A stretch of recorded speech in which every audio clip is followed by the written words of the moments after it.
সুপ্রিয় সুধী, আসসালামু আলাইকুম রহমতুল্লাহ। আশা করি আপনারা সবাই আল্লাহ তাআলার অশেষ কৃপায় ভালো আছেন। আজকে আমরা হিরোশিমা দিবসের ট্র্যাজেডি সম্পর্কে জানব ইনশাআল্লাহ।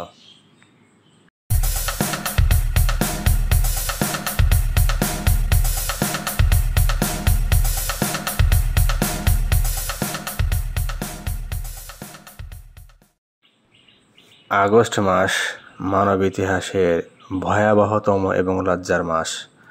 আজ থেকে ৭৯ বছর আগে এই দিন যুক্তরাষ্ট্র জাপানের হিরোশিমাতে যে বর্বরতার পরিচয় দিয়েছিল তা বিশ্বের মানুষ কোনোদিন ভুলতে পারবে না। ১৯৪৫ সালের ৬ আগস্ট ঘড়ির কাঁটা যখন জাপানের স্থানীয় সময় ৮টা ১৫-তে তখন মার্কিন বিমান বাহিনীর B-29 যুদ্ধবিমান থেকে হিরোশিমা শহরে ফেলা হয় লিটল বয় নামক একটি পরমাণু বোমা। ইউরোপে দ্বিতীয় বিশ্বযুদ্ধের লড়াই থেমে গিয়েছিল ১৯৪৫ সালের ৭ই মে। এরপর মিত্রবাহিনী ২৮ জুলাই জাপানকে আত্মসমর্পণের জন্য সময়সীমা বেঁধে দেয়। তবে এই সময়সীমার মধ্যে জাপান আত্মসমর্পণ করেনি। জাপানের বিরুদ্ধে লড়াইয়ে ব্রিটেন এবং কমনওয়েলথভুক্ত দেশগুলোর মোট ৭১,০০০ সৈনিক নিহত হয়। এদের মধ্যে ১২,০০০ সৈনিক মারা যায় জাপানের হাতে যুদ্ধবন্দী অবস্থায়।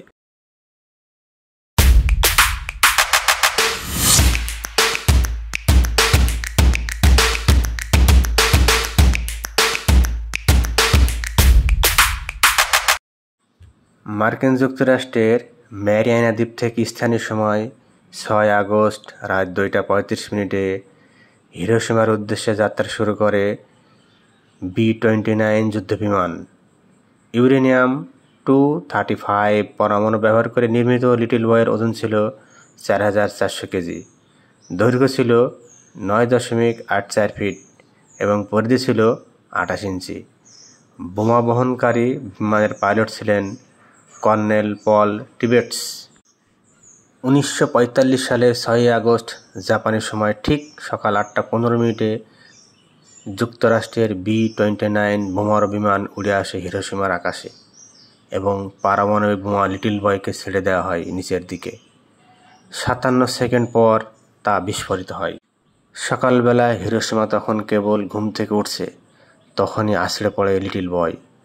মাত্র ৫৭ সেকেন্ডের ব্যবধানে রীতিমতো নরকে পরিণত হয় পুরা হিরোশিমা শহর। বিস্ফোরণের মূল কেন্দ্র থেকে ১.৫ কিলোমিটার পর্যন্ত সব কিছুকে জ্বালিয়ে ছারখার করে দেয় লিটল বয়। আলোর তীব্র ঝলকানি আসে, সেখানকার তাপমাত্রা উঠে আসে ৩,৯০০ ডিগ্রি সেলসিয়াসে। ফলে সৃষ্টি হয় মাশরুম ক্লাউড, যা এখনও জাপানি মানুষদের একটি আতঙ্কের কারণ। সেদিনের বোমার আঘাতে ১,৪০,০০০ মানুষের মৃত্যু হয়, পঙ্গুত্ব বরণ করে আরও ২ লক্ষ মানুষ। এটির প্রায় ১২ থেকে ১৫,০০০ টন TNT বিস্ফোরণ ক্ষমতা সম্পন্ন ছিল। ৫ বর্গমাইল এলাকা জুড়ে পুরোপুরি ধ্বংস করে দিয়েছিল এটি। ভয়াবহ এ হামলায় কয়েক সেকেন্ডের ভিতরে ১.৫ লক্ষ মানুষ নিহত হয়। মাটির সঙ্গে মিশে যায় শহরের বেশিরভাগ স্থাপনা। নিমিষেই ধ্বংসস্তূপে পরিণত হয় সাজানো গোছানো একটি নগরী। কিন্তু পরমাণু বোমার তেজস্ক্রিয়তার শিকার হয়ে পরবর্তী সময়ে মাস, বছর এবং সপ্তাহগুলোতে আরও বহু মানুষ মারা গিয়েছিল।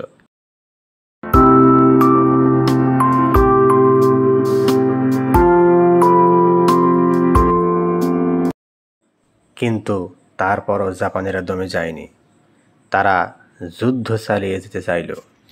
৩ দিন পর ৯ আগস্ট জাপানি সময় সকাল ১১টা ২ যুক্তরাষ্ট্র আরেকটি পরমাণু বোমা ফেলেন জাপানের নাগাসাকি শহরে।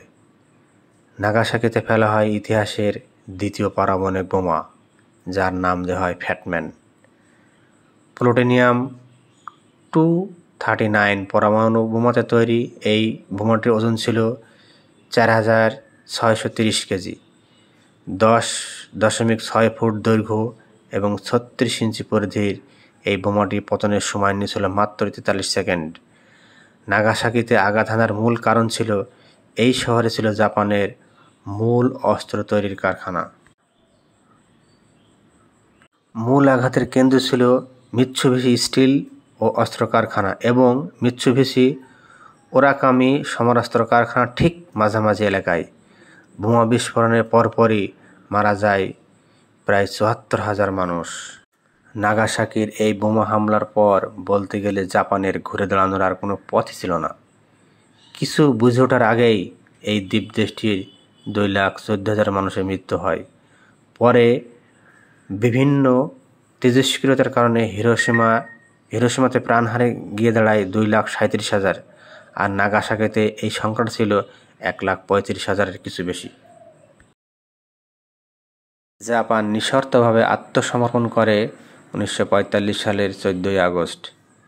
সেই একই দিনে যুক্তরাষ্ট্রের প্রেসিডেন্ট হেনরি ট্রুম্যান হোয়াইট হাউসের সামনে বাইরে সমবেত জনতার উদ্দেশ্যে ভাষণ দেন। তিনি বলেন, পার্ল হারবারের আক্রমণের পর থেকে এই দিনটির জন্য আমরা অপেক্ষা করছিলাম। আজকে এই দিনে অবশেষে ফ্যাসিবাদের মৃত্যু ঘটল। আমরা সবসময় জানতাম ফ্যাসিবাদ পরাস্ত হবেই। এর পরদিন জাপানের সম্রাট হিরোহিতোকে প্রথমবারের মতো রেডিওতে বক্তৃতা দিতে শোনা যায়।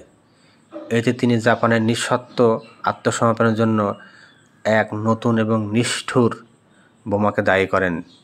তিনি বলেন, আমাদের যদি লড়াই চালিয়ে যেতে হতো তা কেবল একটি জাতি হিসাবে জাপানের চূড়ান্ত পতন এবং ধ্বংস ডেকে আনত না, বরং পুরো মানব সভ্যতাকেও নির্মূল করে দিতে পারত।